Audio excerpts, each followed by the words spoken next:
Olá, turma, tudo bem? Vamos então estudar? Hoje nós vamos aqui continuar, né, o capítulo 15 da apostila História de Israel. Nós estamos abordando aqui o profeta Daniel, que é aqui o quarto na sequência aqui dos profetas maiores. E a parte de hoje é a parte que fala sobre as visões e sonhos de Daniel, que começa aqui no capítulo 7. E é muito interessante, né? Que Daniel ele vai ter essas visões, mas Deus vai enviar ali, né, os seus mensageiros para poder dar a interpretação para Daniel, porque ele por ele mesmo, através da capacidade humana, por mais que Deus ali dissesse para ele o significado, ainda assim seria algo muito forte para Daniel poder ali compreender. Então ele trabalha ali junto com os seus mensageiros para poder ali ir aperfeiçoando o entendimento de Daniel, que foi preparado aí para esse momento. E a gente viu, né, que foi através de muita luta, através ali de muito cansaço sobre Daniel, para que ele pudesse ali completar o seu ministério, né? Porque causaram a Daniel essas revelações bastante inquietação, né? Perturbação, ansiedade, para poder entender do que se tratava. E a gente viu ali que o Senhor ele fez esse resumo, compilhou, né, ali toda a história da humanidade através dessas revelações que ele deu a Daniel. Então é algo assim fantástico que o Senhor ele revelou para a humanidade, né, através ali do seu profeta. Então, começando no capítulo 7, Daniel ele vai ter ali uma visão noturna, né, a respeito de 4 animais. E esses 4 animais vão emergir do mar. E mais interessante ainda que esses animais, eles vão sair devido ao movimento, eles vão subir devido ao movimento no mar. Uma agitação do mar provocada pelos 4 ventos, tá? Vindo dos 4 cantos da terra, né?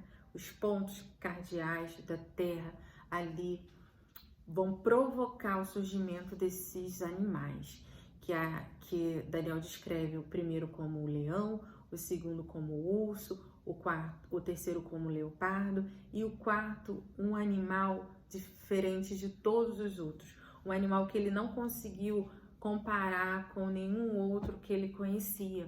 E esse animal tinha uma aparência terrível, tinha 10 chifres, tinha dentes de ferro, era terrível. E aí a visão começa a explicar a respeito, né, desses seres, a contar ali o desdobramento, né, dessa visão, até que Daniel pergunta para um elemento, né, celestial ali que apareceu na história, na visão, né, o que significava esses animais. E aí ele é respondido que esses animais, na verdade, eles representam 4 reis. E é muito interessante que a gente vai entender que é a mesma visão que Deus deu para Nabucodonosor, quando ele teve o sonho da estátua, e cada parte da estátua simbolizava um reino. E o final é semelhante também à revelação de Daniel, porque no final, né, esse 4º reino, ele vai perder o domínio, e ali começa a contar a história a partir da vitória na cruz, né, que Jesus, né, assim, eu já estou traduzindo para os dias de hoje a interpretação aqui final, porque a interpretação final quer dizer, o final aqui da visão de Daniel, lá no verso 14, lá no verso 13, eu vou ler a partir do 13. Eu estava olhando nas minhas visões da noite, e eis que vinha com as nuvens do céu como o filho do homem, e dirigiu-se ao ancião de dias, e o fizeram chegar até ele. E foi-lhe dado domínio e glória, o reino, para que os povos, nações e homens de todas as línguas servissem. O seu domínio é domínio eterno, e não se passará, e o seu reino jamais será destruído. Então aqui no final chega a mesma conclusão da vitória do Filho do Homem. Só que na visão de Nabucodonosor mostra, né, que o final daquela estátua tinha ali uma mistura. Os pés, tanto de ferro como de barro, que mostrava ali uma fragilidade, uma parte forte e uma parte fraca do reino. E foi exatamente ali que aquela pedra que foi movida da montanha sem auxílio de mãos, destruiu ali aquele domínio, né? Aquele governo ali, a estabilidade daquela estátua. E aquela estátua, ela se esmuiçou. Não foi isso que aconteceu? E veio a ruína. E isso simbolizava, né, a destruição, a queda desses impérios, desses reinos. E foi feito através de quê? De Jesus Cristo, né? Através da sua vitória que ele teve e não da força humana. Isso não provém do homem, né? Como o próprio Paulo disse que a salvação, falando agora do plano de salvação, ela não vem do homem, né? Ela é dom de Deus. Então, o Senhor, ele que teve toda a participação com relação ao resgate da humanidade, né, desses reinos terrenos. E agora, no capítulo 8, Daniel também vai aprimorar mais a respeito dos últimos acontecimentos, porque o Senhor vai detalhar mais, e agora ele vai dar nome a esses reinos, tá? Então, no capítulo 8, ele vai ter uma outra visão, e ele fala até que ele estava aqui na cidade de Suzã, né, na província de Elão, e estava junto ao rio Ulai.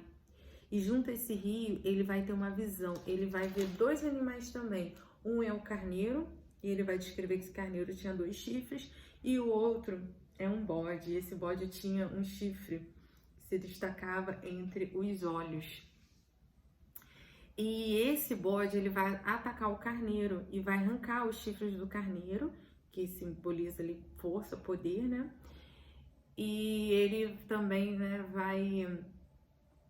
vai pisotear esse carneiro, que não vai conseguir reagir.